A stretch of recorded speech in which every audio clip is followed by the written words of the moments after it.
नमस्कार दोस्तों। Civil corp pro में आपका स्वागत है।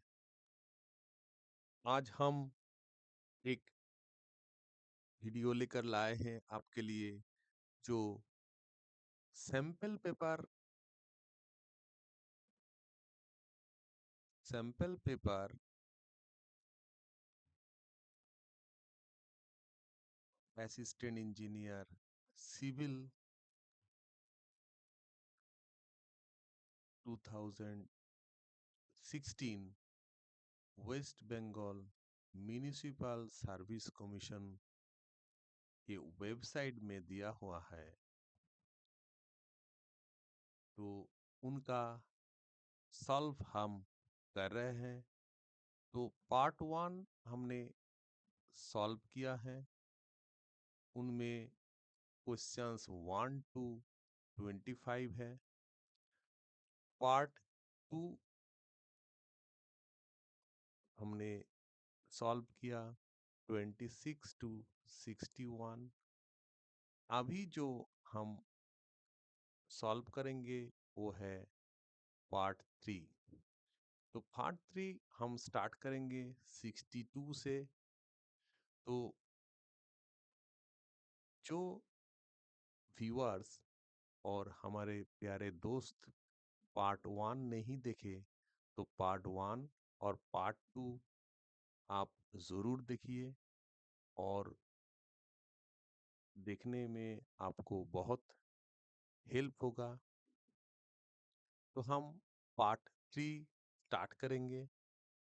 तो इससे पहले, स्टार्ट करने से पहले, हम आपको यही बोलना चाहेंगे कि अगर ये वीडियो आपको अच्छा लगा तो हम ये चैनल को एक लाइक करके रखना, और शेयर करना अगर आपको लगे कि ये एक अच्छा वीडियो है जो आप दोस्त और रिश्तेदार को शेयर करना चाहते हैं। तो और सब्सक्राइब करके रखिए, क्योंकि ये सिविल जॉब ओरिएंटेड चैनल है, और जब गवर्नमेंट जॉब आएंगे तो हम इसमें अपलोड करेंगे और आपके लिए हम लाएंगे। इसके बाद देखिए, पीएससी का जो एई पोस्ट होगा वो भी आएंगे। उसके बाद केएमडीए का भी जो है वो भी अगले आने वाला है। और जैसा जैसा जॉब ओरिएंटेड आएंगे हम वैसे हम आपके लिए लाते रहेंगे। तो चलिए हम शुरू करते हैं। और पहला जो क्वेश्चन पार्ट थ्री का होगा 62। और हम आगे बढ़ते हैं। तो पार्ट वन और पार्ट टू आप जरूर देख लेना, क्योंकि पार्ट वन पार्ट टू ये सैंपल क्वेश्चन में जो 1 to 61 हमने किया हुआ है, तो वो एक टाइप का है। तो वही टाइप में क्वेश्चंस आ सकता है। तो चलिए देखिए आज का पहला। तो ये है 62। इन limit state design of concrete structures, strain distribution is assumed to be। तो limit state of design of concrete, ये मान लीजिए ये एक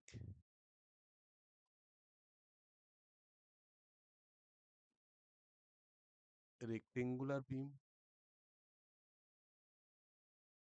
और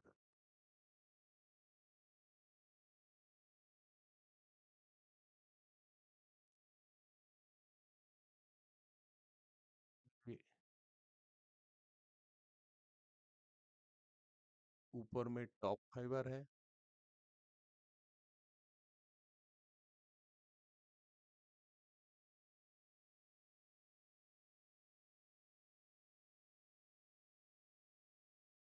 तो ये जो डायग्राम है ये स्ट्रेन डायग्राम है और ये है स्ट्रेस डायग्राम। तो स्ट्रेन डायग्राम इधर दिया हुआ है वो है लीनियर।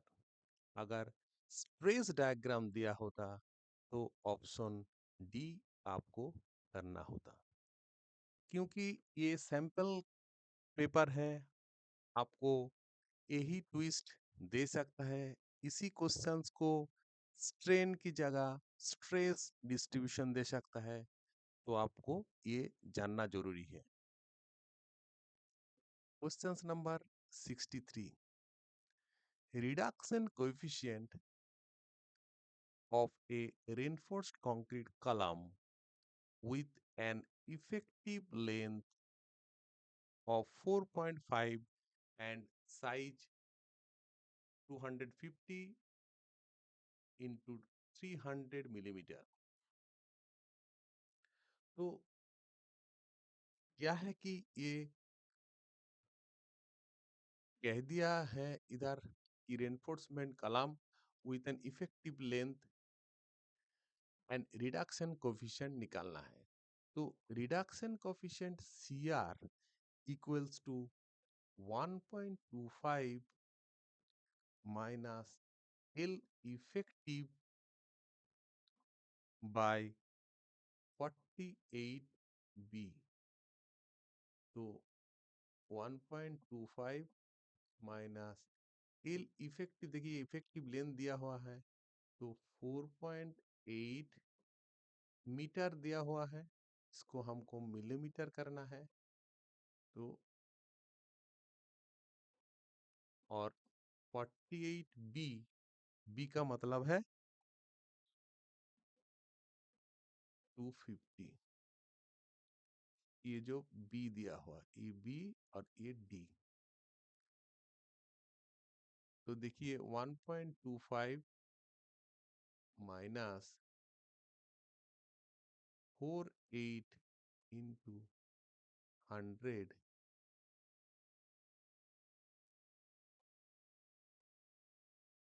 तो ये 48 कैंसल आउट इधर हो जाएगा, जीरो से जीरो।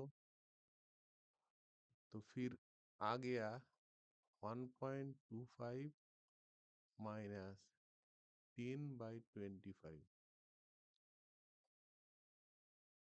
25 माइनस 0.40, 0.85। देखिए 0.85 इधर दिख दिया हुआ है, तो ऑप्शन ये आंसर होगा। Next 64, drops are provided in a flat slab. Flat slab में ड्रॉप क्यों प्रोवाइड किया जाता है? तो देखिए हम इधर कर रहे हैं कि एक फ्लैट स्लैब का आपको डायग्राम दिखा रहे हैं। तो डायग्राम देख लीजिए, फिर आपको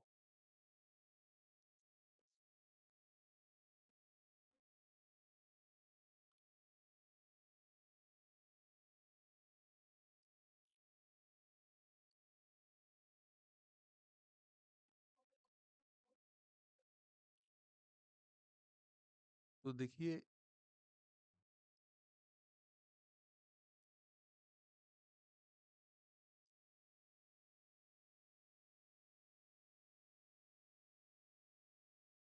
और इसी साइड में ऐसा ही होगा।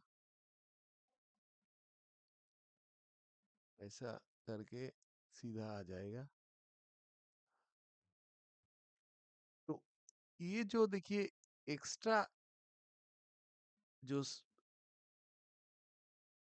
कंक्रीट दिया हुआ है ना, इसको ड्रॉप कहते हैं। और ये ड्रॉप क्यों दिया जाता है, यही क्वेश्चन में पूछा गया है। तो देखिए ये ड्रॉप, और इसको कहते हैं कैपिटल, और ये है कॉलम। ठीक है। तो आपको ये जो दिया हुआ है ड्रॉप, ये फेयर के लिए दिया जाता है। तो आप ये देख लीजिए, और एक बार आप ये ड्राइंग कर लीजिए तो आपको मेमोराइज हो जाएगा और याद में रख जाएगा। आप ये जो हम प्रॉब्लम जब सॉल्व कर रहे हैं, आप ये एक बार देखकर वीडियो को पॉज कर लीजिएगा। पॉज करने के बाद आप ये कर लीजिए, और उसके बाद आप आगे बढ़िए। देखिए आपको बहुत हेल्प होगा। चलिए next 65। If the loaded length of span in meters of a railway steel bridge carrying a single track 6 meter, the impact factor is taken as। जो impact factor है, वो उसको हम CDA और CDA को हम कोएफिशिएंट ऑफ डायनामिक ऑगमेंट हम कहते हैं। तो इसका जो वैल्यू है देखिए 0.15 plus 8 divided by 6 plus L. तो इधर जो दिया हुआ है देखिए एल इक्वल्स टू 6 मीटर, ये गिवन है। तो हम 0.15 प्लस 8, 6 प्लस 6, 0.15 प्लस 8/12, 4243, फिर 0.15 प्लस 0.67, 0.82। तो देखिए ये बिटवीन 0.5 एंड 1 के बीच में है।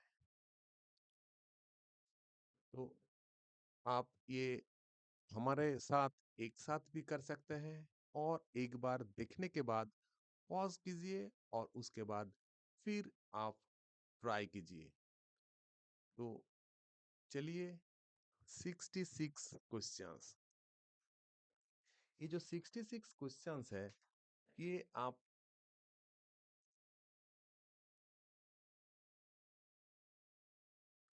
देखिए कि hill road is one which passes through a terrain with a cross slope of। तो ये जो हिल रोड दिया हुआ है, तो हिल रोड में जो होता है वो है 25 to 60%। और ये जो 0 to 10% ये है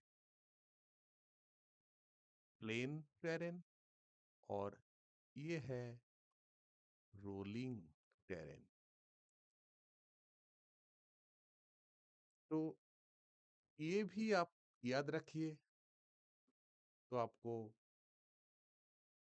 एग्जामिनेशन में हेल्प होगा। 67।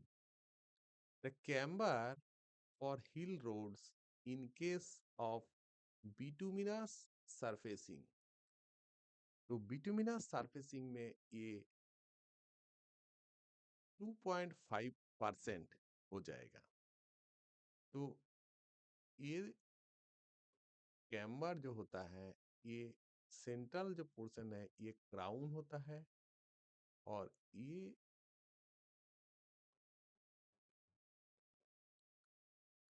ये जो स्लोप होता है क्रॉस वाइज, ये 2.5%। ठीक है, तो बिटुमिनस के लिए 2.5%। नेक्स्ट, ये देखिए, W index will be always. ये जो W इंडेक्स दिया हुआ है, ये जो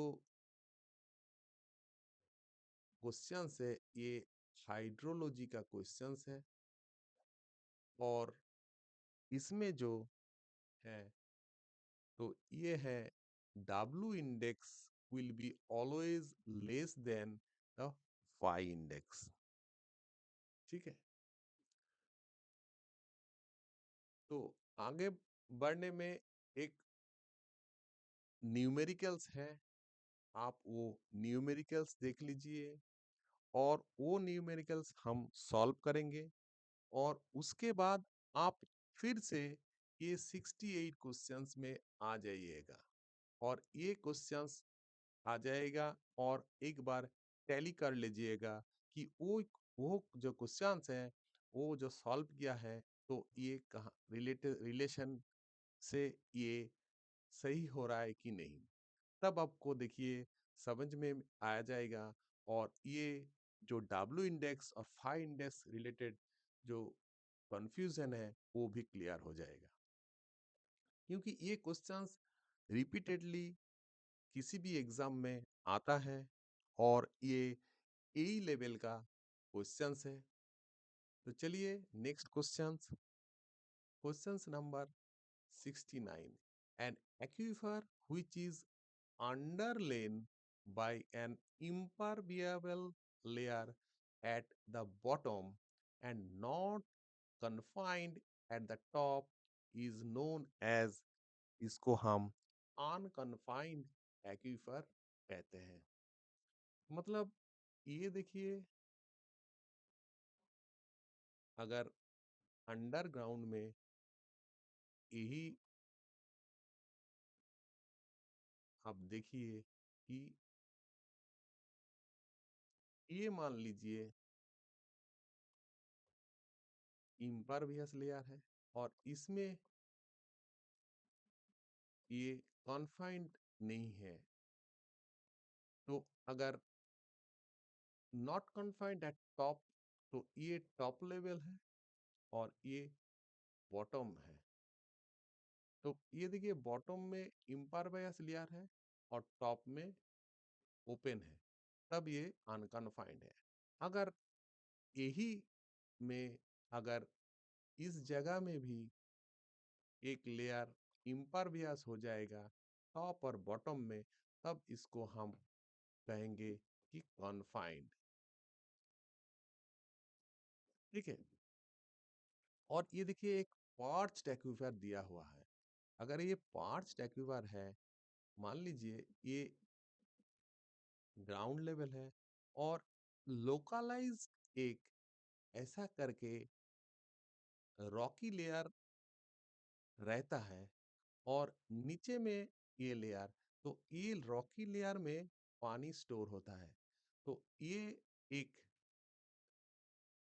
पार्च का एक्वीफायर का आपको ड्राइंग हमने दिखाया। तो चलिए next 70। Water existing in capillary zone is part of, capillary zone में जो वाटर होता है वो वेदर्स वाटर होता है। ठीक है, तो ये देखिए, ये ग्राउंड लेवल है, और ये जो है अंडर काउंट इसमें सॉयल, और मान लीजिए ये है और ये रूट जोन है। तो इसी में जो वाटर होता है, ये वाटर प्लांट यूटिलाइज करता है, यूटिलाइज करता है, और इसी को हम कैपिलरी वाटर और वेदोस वाटर भी कहते हैं। चलिए next 71, disinfection of water results in, disinfection मतलब किलिंग ऑफ डिजीज बैक्टीरिया, ठीक है, किलिंग ऑफ डिजीज बैक्टीरिया। ये देखिए टर्म, देखिए डिजीज बैक्टीरिया मतलब पैथोजेनिक, पैथोजन। तो ये पैथोजन जो बैक्टीरिया है उसको डीलिंग किलिंग करना है, तो आप बहुत तरह से कर सकते हैं। एक क्लोरीनेशन भी हो सकता है, ब्रोमिनेशन भी हो सकता है, ठीक है। तो और ये जो है कंप्लीट स्टेरिलाइजेशन, ये जो हॉस्पिटल्स में ऑल बैक्टीरियाज, ऑल बैक्टीरियाज जो है वो किल करने से उसको स्टेरिलाइज कहते हैं। तो वाटर में हम लोगों को डिसइंफेक्शन करना है, इसका मतलब किलिंग ऑफ डिजीज बैक्टीरिया और killing of pathogenic, pathogenic bacteria.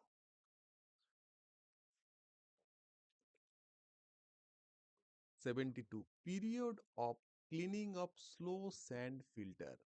ये देखिए स्लो सैंड फिल्टर, तो स्लो सैंड फिल्टर जो क्लीनिंग होता है वो 2 to 3 months होता है। तो slow sand filter large area में होता है, ये लार्ज है स्लो सैंड फिल्टर, और जो रैपिड सैंड है वो स्मॉल एरिया में हो सकता है। तो स्लो सैंड जो फिल्टर है उसको 2 to 3 months क्लीनिंग पीरियड होता है, और रैपिड सैंड का होता है ये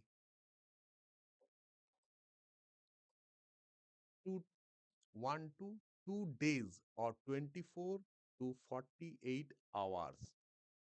तो ये ठीक से देखना आप, 1 to 2 days भी दे सकता है। Next 73, pathogens can be killed by. ये देखिए आपको पहले ही बताया, और देखिए इसी टाइप का क्वेश्चन आ गया, ये क्लोरीनेशन, ठीक है। चलिए नेक्स्ट,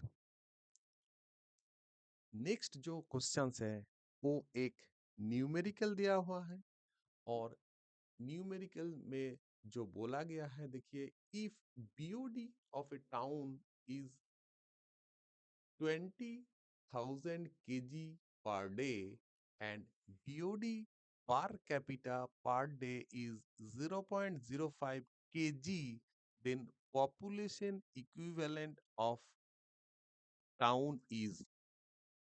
तो population equivalent equals to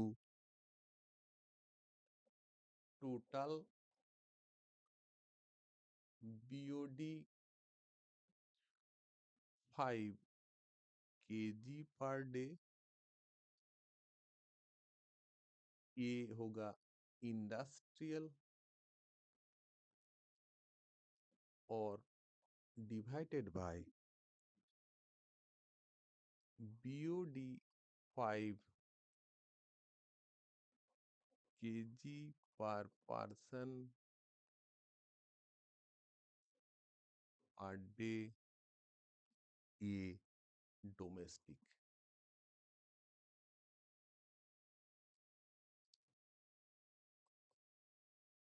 तो ये पॉपुलेशन इक्विवेलेंस से स्ट्रेंथ ऑफ इंडस्ट्रियल स्वेज को देखा जाता है। तो इधर देखिए बीओडी 5 इंडस्ट्रियल में दिया हुआ है 20,000, और इसमें जो दिया हुआ है 0.05।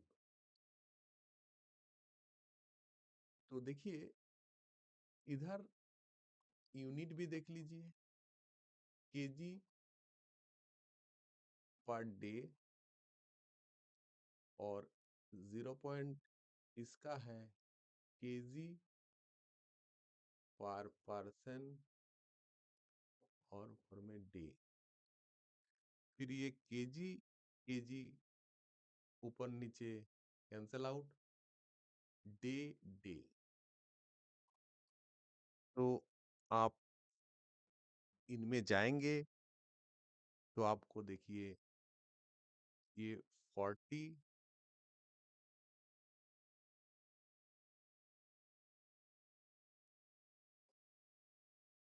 1 2 3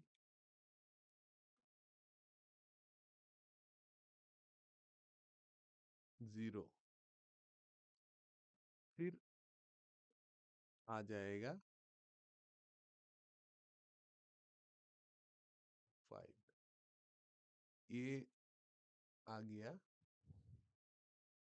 ये पार्सन।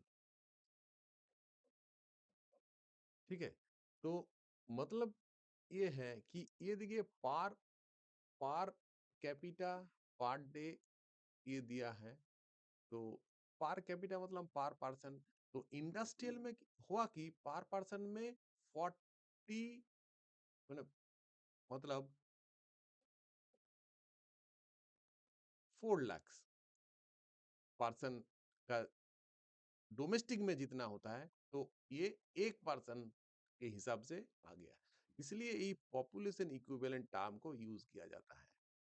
तो इसमें जो आंसर होगा ये ऑप्शन डी होगा।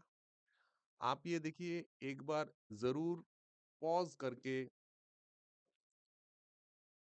जरूर पॉज करके आप देखिए, और पॉज करने के बाद आप ट्राई कीजिए और सॉल्व भी कीजिए। तो आपको ये क्वेश्चंस याद में बहुत दिन रह जाएगा।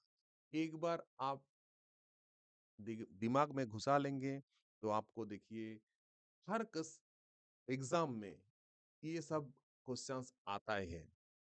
तो आप ये देख लीजिए। और देखिए नेक्स्ट जो क्वेश्चन है, for normal sludge the value of sludge index for Indian condition. पहले हम आपको बता देते हैं कि स्लाज इंडेक्स में ये जो 50 टू 150 ये गुड कंडीशन है, और इंडियन कंडीशन में जो होता है वो होता है 150 टू 350। तो इसी में कहा जाता है कि जो गुड कंडीशन स्लैश इंडेक्स वो बायोडिग्रेडेबल हो जाता है, वो कम समय में हो जाता है, और ये जो है ये Balki in nature, Balki in nature होता है। तो ये मतलब इसका ट्रीटमेंट बहुत थोड़ा डिफिकल्ट होता है, और अगर गुड कंडीशन होगा तो ट्रीटमेंट आसानी से हो जाएगा। चलिए नेक्स्ट नेक्स्ट जो क्वेश्चन है वो है Questions number 76. In a single point method, finding mean velocity across a vertical, the velocity is measured above stream bed, above at a depth, above stream bed. तो ये आप एक बार देख देखिए। तो जो क्रॉस सेक्शन है वो मान लीजिए ये क्रॉस सेक्शन है और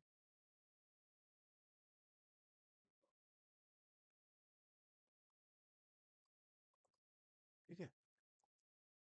तो ये स्ट्रीम बेड है, ये बेड और ये वाटर सरफेस।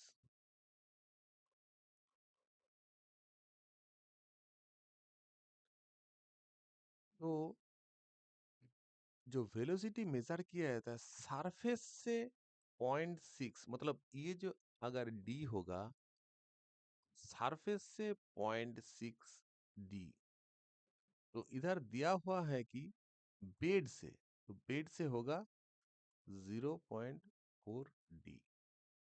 आंसर होगा 0.4 डी।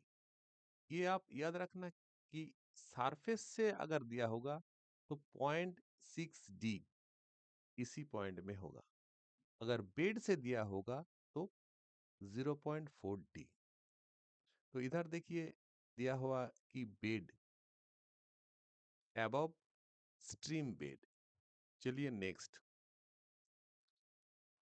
नेक्स्ट जो क्वेश्चन है वो है करंट मीटर रिलेटेड एक क्वेश्चन है। तो इसमें बोला गया कि if N is the speed of current meter in revolutions per second, the velocity measured by it is proportional to। तो करंट मीटर में एक रिलेशन है V equals to A N plus B. तो फिर वेलोसिटी वेरीजेज इन, और ये जो ए और बी है ये कांस्टेंट है, कांस्टेंट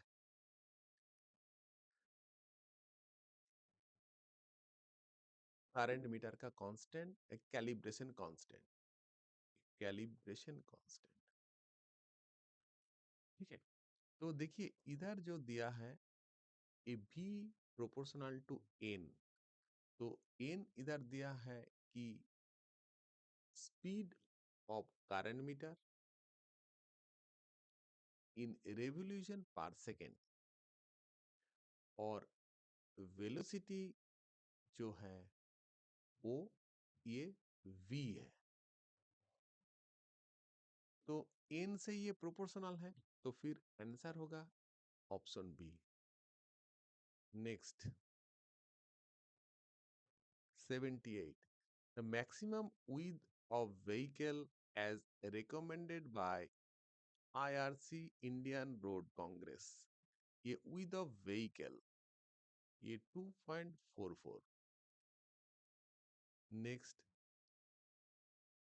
स्टॉपिंग साइड डिस्टेंस जो SSD is always less than overtaking side distance, SSD से OSD ग्रेटर होता है, क्योंकि देखिए ये रोड और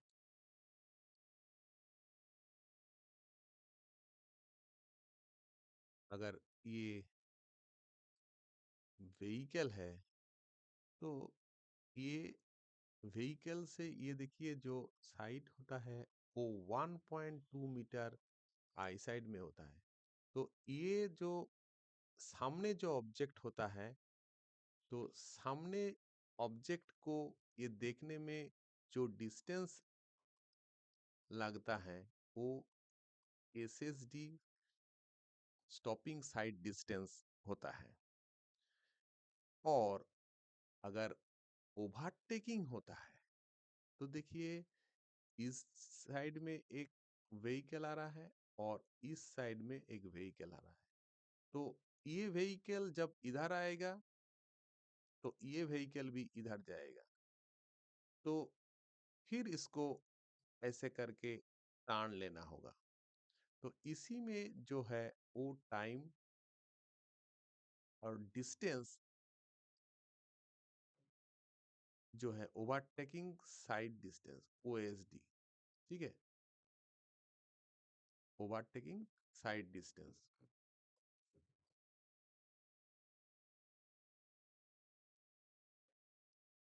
तो साइड डिस्टेंस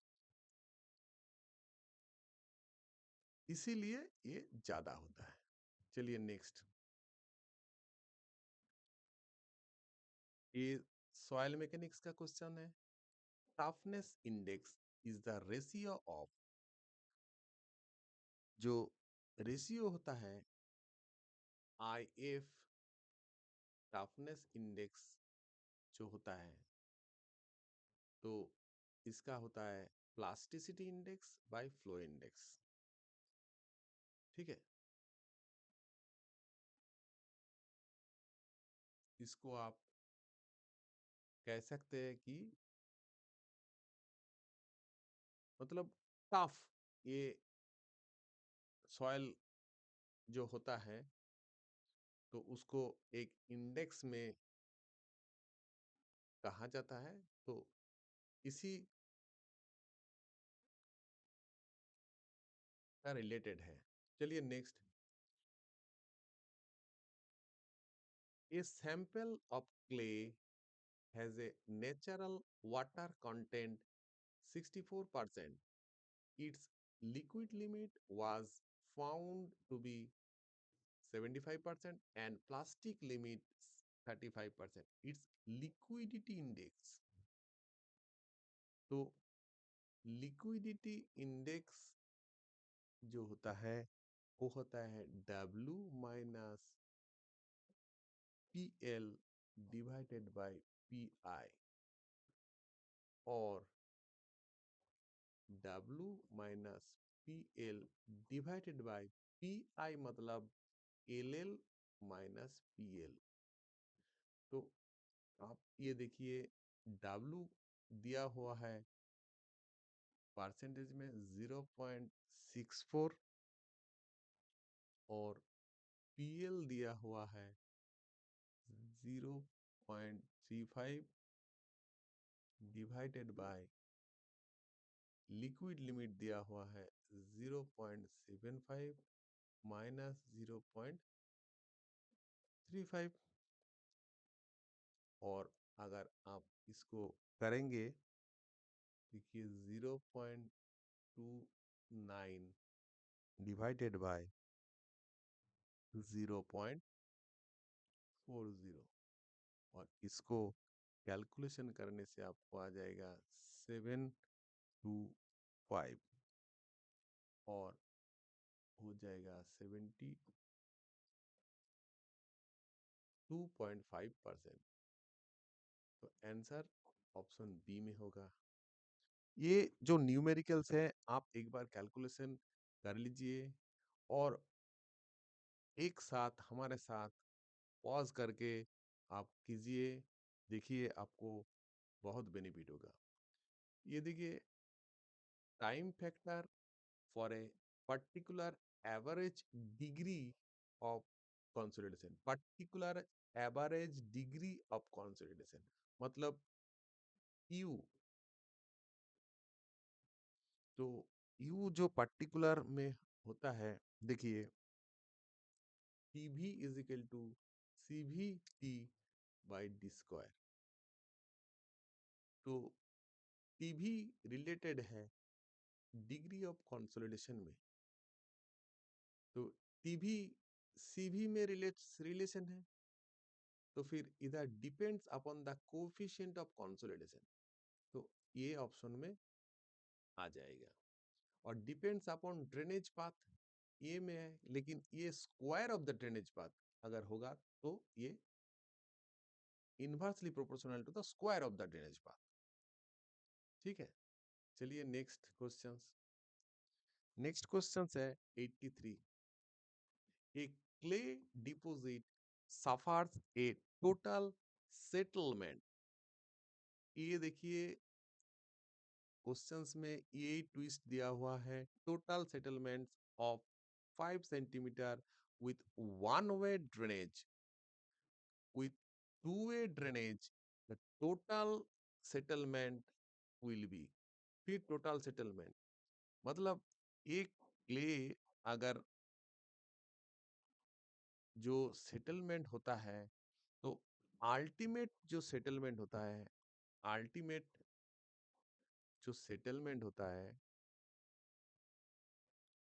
मतलब टोटल सेटलमेंट, तो ये फिक्स्ड होता है।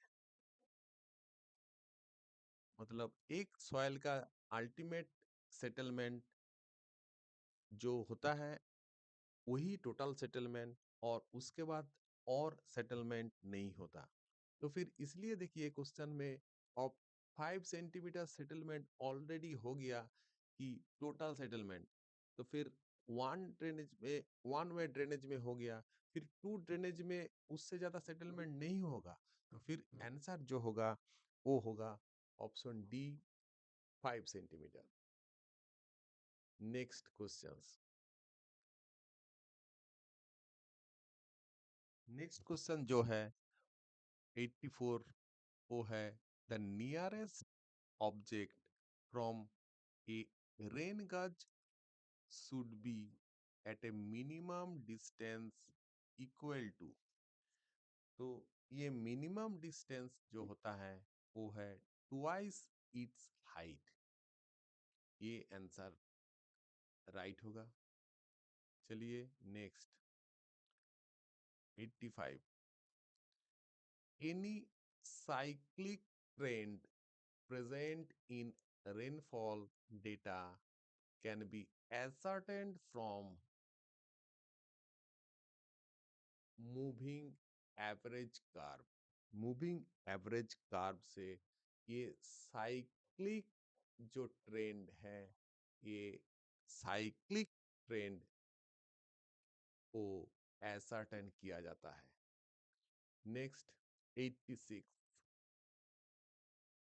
86 में जो क्वेश्चंस है वो एक न्यूमेरिकल दिया हुआ है, और ये जो न्यूमेरिकल दिया हुआ है वो क्वेश्चंस जो आपको बताया था 68 नंबर क्वेश्चंस, वो 68 क्वेश्चंस में आप देख लेना। तो ये 68 जो क्वेश्चंस में आपको जो डब्ल्यू इंडेक्स रिलेटेड क्वेश्चंस आपको बोला था, वो ये सॉल्व करने के बाद एक बार देख लेना, आपको जो कंफ्यूजन रहेगा वो क्लियर हो जाएगा। तो देखिए क्वेश्चंस हम पढ़ते हैं। Rates of rainfall for half an hour period of 3 hour storm are 1.5, 3.6, 5.0, 2.8, 2.2, 1.0 centimetre per hour. Corresponding surface run off दिया हुआ है वो 3.6 सेंटीमीटर। निकालना है फाई इंडेक्स। तो देखिए हम पहले जो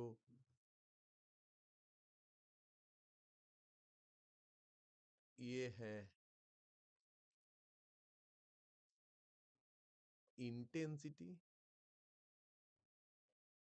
इंटेंसिटी तो आएगा सेंटीमीटर पर आवर, और ये जो है टाइम। देखिए पहला जो बोला है कि पीरियड ऑफ 3 आवर स्टॉर्म, ठीक है, और जो इंटरवल है हाफ हाफ एन आवर मतलब ये देखिए पहला वाला जो है मान लीजिए 1.6 और उससे बाद 3.6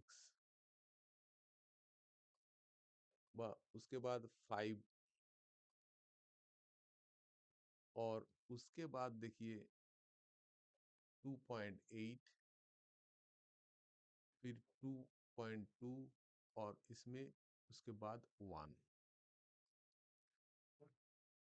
तो ये सभी जो है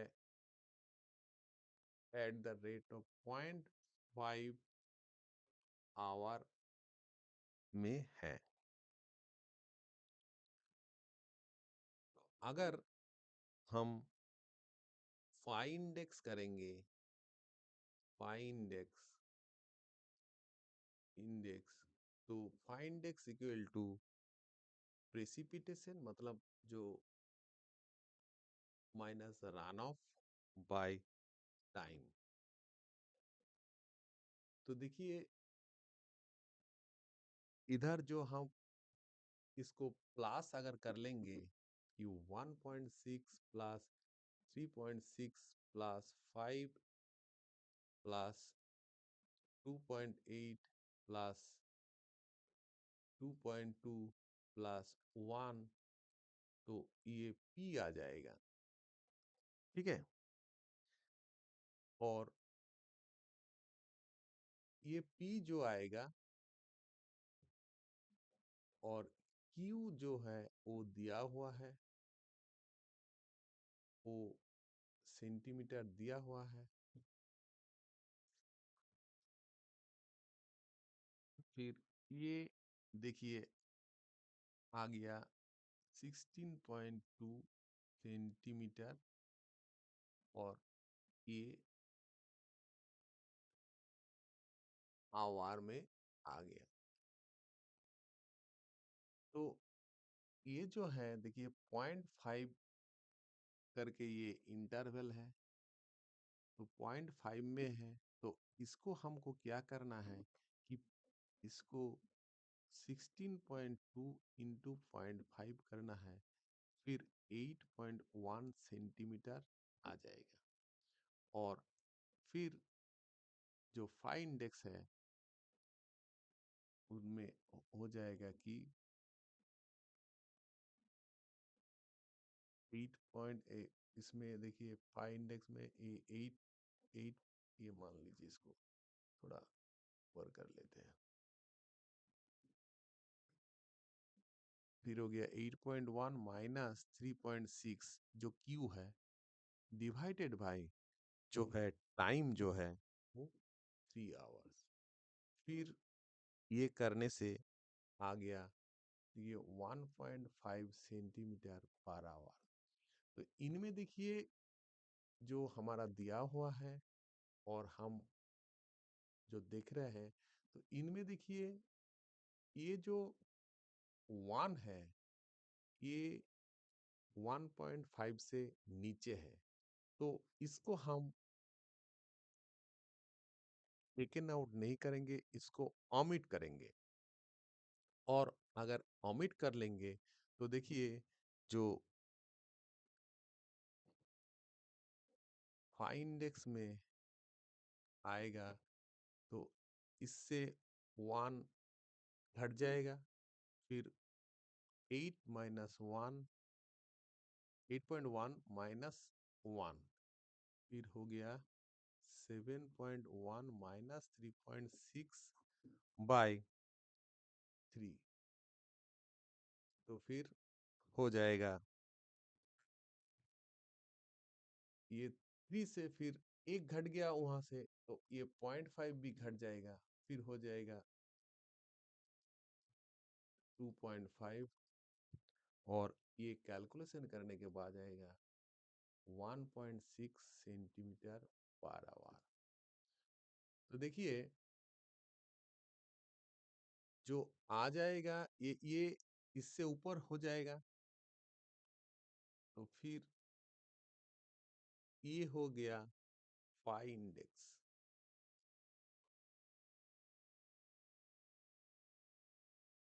ठीक है, ये हो गया फाई इंडेक्स। और इससे नीचे जो पूरा जो कैलकुलेशन लिया हुआ है वो हो जाएगा डब्लू इंडेक्स। तो फिर इसी से आप देख लीजिए कि फाई इंडेक्स जो है वो बड़ा है और ये डब्लू इंडेक्स जो है छोटा है। तो वो 68 क्वेश्चंस में आप देख लीजिए कि ये क्वेश्चंस दिया हुआ है कि डब्लू इंडेक्स फाई इंडेक्स से ज्यादा है, ग्रेटर है और लेस है। तो ये आप देख लीजिए। Questions number 87। तो 87 जो है maximum average rainfall intensity at A given location. Maximum average rainfall intensity at A given location. तो देखिए इंटेंसिटी रेन एवरेज इंटेंसिटी जो है एवरेज इंटेंसिटी, तो वो decreases with increase in duration. जब ड्यूरेशन बढ़ेगा तो इंटेंसिटी डिक्रीज हो जाएगा। नेक्स्ट क्वेश्चन, ये सर्वे रिलेटेड क्वेश्चंस है। इन ए क्वाड्रिटिकल quadrilateral quadrilateral bearing system, a whole circle bearing of 293 degree 30 minute can be expressed as। तो देखिए आप फुल सर्कल बेयरिंग में आ जाइए और ये जो दिया हुआ है, देखिए ये यहाँ से अगर हम देखेंगे तो इसी जगह में आएंगे तो ये होल सर्कल में हो गया 293 डिग्री 30 मिनट। ठीक है, तो फिर जो क्वाड्रिलेटरल और रेड्यूस बेयरिंग है ये आ जाएगा ये। तो ये 360 डिग्री से माइनस हो जाएगा। तो हम देखिए 359 डिग्री माइनस 60 मिनट ये कर सकते हैं। 293 30 ये कर सकते हैं। तो 30 मिनट और 6 ये कर सकते हैं। 66 डिग्री 30 मिनट। और ये देखिए ये नॉर्थ और ये साउथ, ये ईस्ट ईस्ट और ये वेस्ट। तो ये कौन सी क्वाड्रेंट में होता है? तो ये होता है नॉर्थ वेस्ट। तो फिर ये नॉर्थ, ये वेस्ट। तो आंसर बी आ गया। चलिए नेक्स्ट, द क्या दिया है? Adjustment of horizontal cross hair is required particularly when the instrument is used for। ये जो हॉरिजॉन्टल क्रॉस हेयर एडजस्टमेंट है ये थियोडोलाइट का परमानेंट एडजस्टमेंट है। तो जब परमानेंट एडजस्टमेंट होता है तो देखिए ये देखिए थियोडोलाइट का, ये देखिए हॉरिजॉन्टल और ये वर्टिकल। तो ये हॉरिजॉन्टल जो होता है ये लेवलिंग में काम होता है, लेवलिंग में काम आता है। तो और वर्टिकल ये है वर्टिकल, ये वर्टिकल। तो वर्टिकल जो होता है वो मेजरमेंट ऑफ हॉरिजॉन्टल एंगल्स में काम आता है। तो जब हम काम करेंगे लेवलिंग, तो हमको हॉरिजॉन्टल जो क्रॉस हेयर है उसको प्रिसाइज रखना होगा, तभी हम प्रिसाइज लेवलिंग में आ पाएंगे। तो ऑप्शन ए करेक्ट है। अगर ये हॉरिजॉन्टल क्रॉस हेयर की जगह वर्टिकल क्रॉस हेयर दिया जाएगा, तो आपको ये ऑप्शन सी को आपको करना होगा। ठीक है। तो next 90, following sights are taken on a turning point. ये टर्निंग पॉइंट जो होता है इसको हम चेंज पॉइंट और सीपी कहते हैं।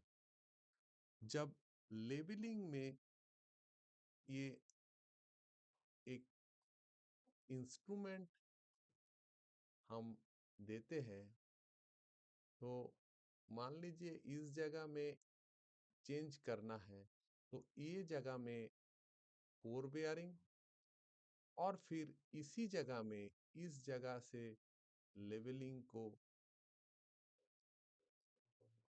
शिफ्ट करके हम इसी जगह से फिर लेंगे बैक साइड। ठीक है। तो ऑप्शन होगा four side and back side.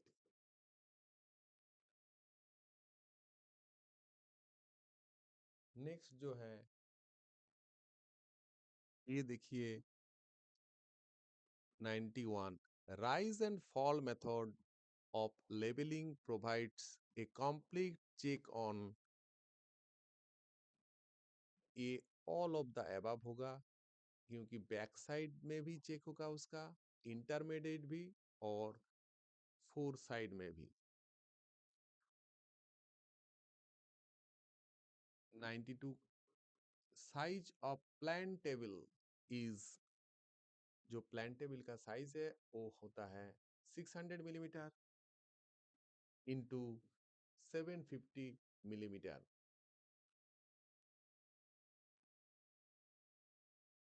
Question number 93, composting and legooning are the methods of, ये आप बताइए। ये हम आपके लिए कमेंट के लिए हम दे रहे हैं कि आप इसका आंसर हम वो कमेंट्स में दीजिए। ठीक है। चलिए next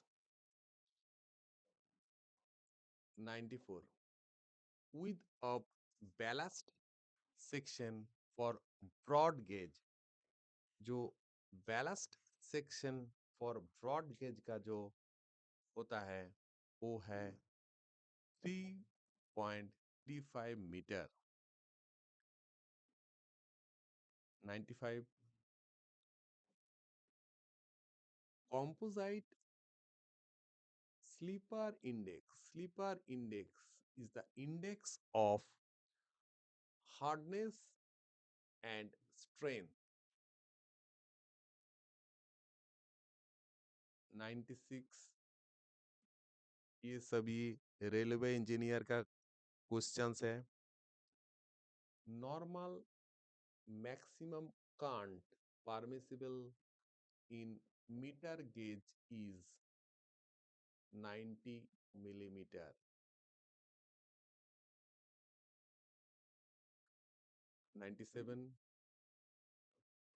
a series of closely spaced contour lines, ये देखिए क्लोजली स्पेस्ड, अगर मान लीजिए क्लोजली स्पेस्ड होगा, ये देखिए, ये मान लीजिए 90, ये 80, ये 70, तो देखिए ये तो हील होगा। अगर इसका जो स्पेस है, मान लीजिए इसका स्पेस है 50 मीटर और ये सभी का 50 मीटर, ठीक है? ठीक है, तो ये 50 मीटर, तो अगर इसी को हम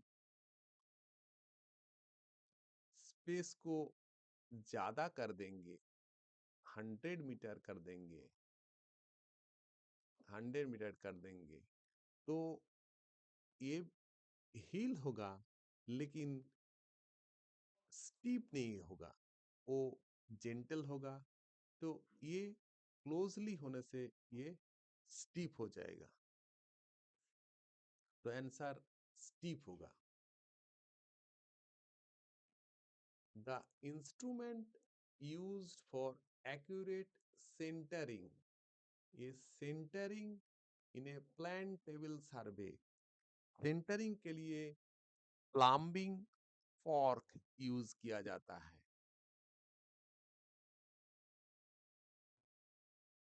99 2 point problem and 3 point problem are methods of। ये बहुत ही इंपॉर्टेंट क्वेश्चंस है, ये बार बार आता है और रिपीटेडली आता है, तो आप इसको ध्यान में दीजिए क्योंकि ये फ्रीक्वेंटली आस्क्ड क्वेश्चंस है। और लास्ट जो क्वेश्चंस है वो सर्वे रिलेटेड ही क्वेश्चंस है। तो ये देखिए, बॉडिच रूल इज अप्लाइड। जो बॉडिच रूल है वो क्लोज्ड कवर्स में यूज्ड होता है for adjustment of closing error. तो इसी के साथ जो सैंपल क्वेश्चन सॉल्यूशन का जो सिलसिला है, वो सैंपल क्वेश्चन हमने सॉल्व किया। तो टोटल इसका है पार्ट 1 से पार्ट 3 तक ये है। तो जो व्यूअर्स पार्ट 1 और पार्ट 2 नहीं देखे, जरूर पार्ट 2 देख लेना, तो ये आपको हेल्प होगा।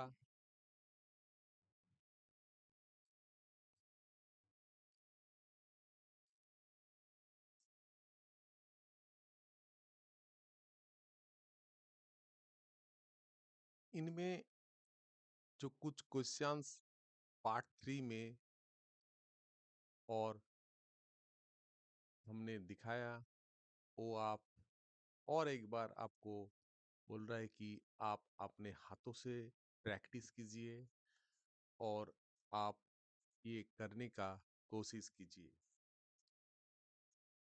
और ये जो सैंपल पेपर है, ये इसी टाइप का मिला जुला क्वेश्चंस होता है, तो वो आपको करना है। और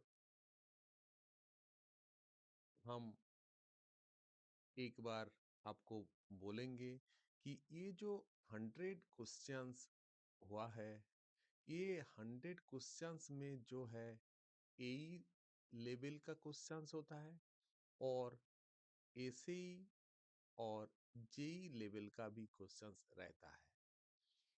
तो देखिए, ए लेवल का क्वेश्चंस 60 to 70% रहता है और जेई लेवल का क्वेश्चंस 30% to 40% रहता है। तो जो एई एस्पिरेंट्स है उनको तो टोटल ये करना होता है, और जो जेई एस्पिरेंट्स है उनको ये जो क्वेश्चंस 100 क्वेश्चंस है, इनमें से वो आप 30 to 40% आपको वो जो सिलेबस होता है उसमें आपको ये देखना है। तो इसी से हम ये खत्म कर रहे हैं। अगले वीडियो में हम लाएंगे कुछ क्वेश्चंस, एमसीक्यूज लाएंगे, तो वो भी आप देखना। तो लास्ट में आपको बोल रहा हूँ कि अगर ये वीडियो आपको अच्छा लगा और आपको लगे कि आपको ये आपको हेल्प करेंगे, तो एक बार आप इसको लाइक कर दीजिए। और आपका दोस्त, रिश्तेदारों को ये, अगर आप चाहते हैं कि उनको भी ये हेल्प होगा, तो ये आप शेयर कर दीजिए। और आने वाले जो वीडियो है वो आपको आपके पास तुरंत आने के लिए आप इसी चैनल को सब्सक्राइब करके इसी चैनल में आप स्टे कनेक्टेड रहिए। तो आज के लिए इतना ही। Thank you friends.